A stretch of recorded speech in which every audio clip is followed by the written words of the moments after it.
大家好，这里是健康驿站，我是主持人依依。正值慢性咽炎高发季节，咽部各种不适感，比如发痒、咽喉有异物感、干燥、胃痛、痰多等症状。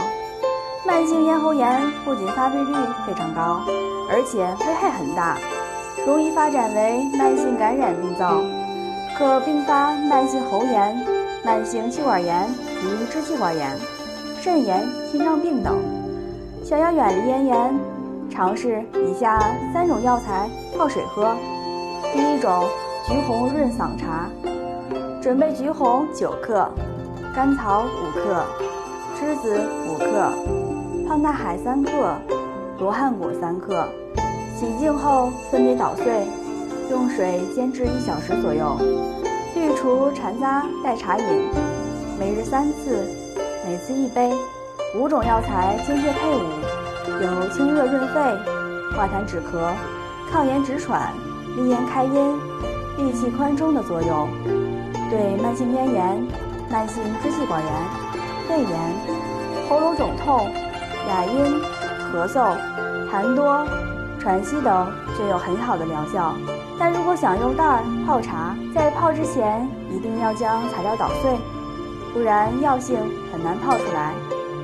第二种，贝母枇杷膏。贝母性微寒、微甘，苦，具有清热润肺、化痰止咳的功效，用于治疗虚劳咳嗽、吐痰卡血、肺痈、喉痹等症，同时还具有润肺化痰、护喉利咽、生津补气、调心降火的功效。另外，鸡与贝母同炖时，可提高人体免疫功能，增强机体抗病毒能力。因此，咽喉炎伴有免疫功能低下、抗病能力弱的朋友，平时可以适量多吃来温养咽喉。第3种，山楂。准备山楂、丹参各20克，夏枯草15克。山楂是极佳的保健食品，其维生素 C、胡萝卜素、钙、铁等营养素的含量较高，与丹参和夏枯草等具有活性清肺的药材搭配，清肺效果极佳。3者加水适量煎30分钟，去渣取汁，代茶品饮，活血散结，可清热利咽，同时还有健脾和胃、消食化瘀的作用。